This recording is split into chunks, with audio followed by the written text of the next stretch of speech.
한국당에 서야 될 곳은 장외의 단식과 삭발이 아니라 이 국회 내에서 민생과 개혁 과제들 입법으로 제도적으로 만드는 데 앞장서는 것이 제1야당의 역할이 아닐까 기대해 봅니다.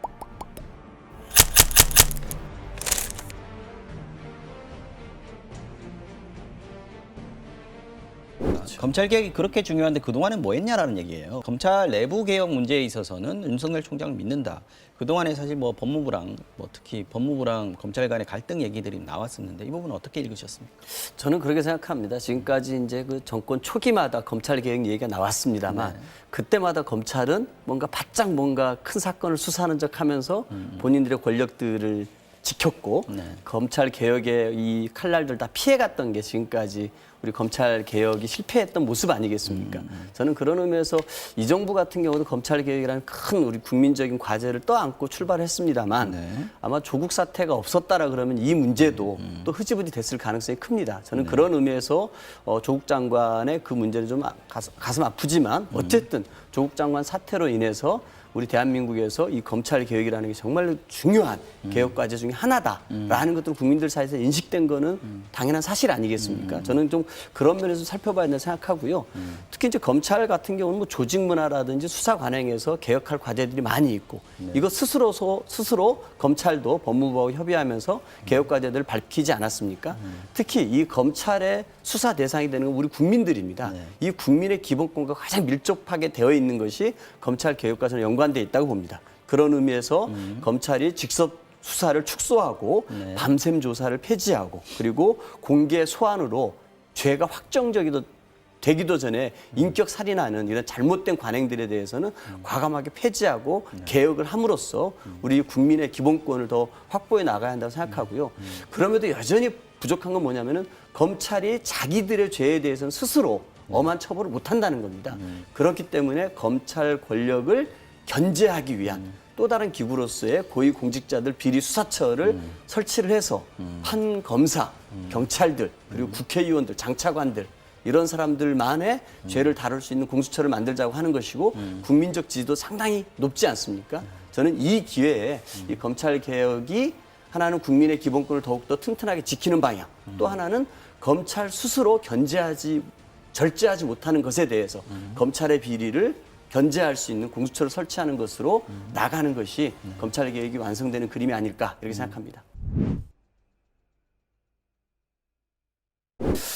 저는 어쨌든 그 노사정에서 경사노위죠. 경사노위에서 탄력 근로제 단위 기간을 6개월로 확대하는 것을 합의를 해서 국회에 좀 입법을 요청하지 않았습니까? 근데 이것이 결국은 한국당의 좀 무리한 다른 요구들까지 덧붙여지면서 입법이 미뤄지고 있는 상황입니다. 그러다 보니까 정부 입장에서는 보완책을 발표한 거죠. 보완책을 발표하는 상황이었습니다. 원래 그 경사노위에서 합의했던 내용들을 좀 지켜준다라 그러면은 그나마 뭐 기업인들과 노동자 측이 합의해서 나온 것이 탄력 근로제 6개월 아닙니까? 근데 이걸 가지고서 좀 합의를 해서 입법을 좀 뒷받침을 해줬어야 되는데 한국당 같은 경우는 탄력 근로제 같은 경우는 6개월이 아니라 1년으로 선택 근로제 단위 기간도 6개월로 그리고 특별 연장 근로까지 확대를 요구하는 상황이었습니다. 그러다 보니까 이 국회 내에서는 입법을 하는 데 있어서는 경사노위 합의한 이외의 것들이 오다 보니까 노동자 측에서도 강력한 반발이 있었고요. 기업의 요구만 일방적으로 입법을 하려고 하니까 이 국회 내에서 타결은 안 됐습니다. 저는 그런 면에서 좀 안타깝게 생각을 하지만 어쨌든 정부가 보완 대책을 내놨고 이것이 이제 실행이 되지 않겠습니까? 저는 지금이라도 국회가 이 노동자들과 사용자 측이 합의해서 국회 입법을 요구했던 사안들 중심으로 합의를 이뤄서 입법으로 빨리 뒷받침을 해주는 것이 이 제도적인 안정성들을 확보할 수 있는 길이라고 생각을 합니다. 그래서 이런 부분에 관해서는 대통령께서 얼마나 답답하시겠습니까? 국회 입법이 뒷받침돼줘야 될 많은 개혁 과제들이 있음에도 불구하고 한국당 같은 경우는 전부 입법에서 막고 있습니다. 계속 끊임없이 뭐 장애투쟁이라든지 국회 파행, 보이콧, 릴레이 단식, 오늘 심지어 이제는 뭐 국회 앞에서 단식까지 한다고 하는데 정말 한국당에 서야 될 곳은 장외의 단식과 삭발이 아니라 이 국회 내에서 민생과 개혁 과제들 입법으로 제도적으로 만드는 데 앞장서는 것이 제1야당의 역할이 아닐까 기대해 봅니다.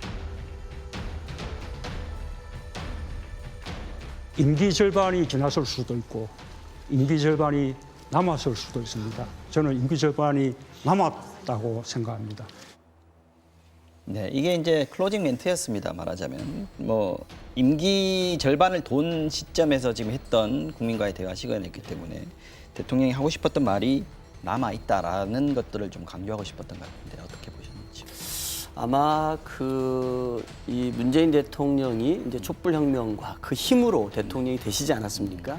아마 대통령이 당선된 이후에 20대 국회가 구성됐다라면은 대통령께서 국민들 앞에 공약했던 많은 개혁 과제들은 저는 국회에서 제도적으로 입법으로 뒷받침이 됐을 거라고 생각합니다.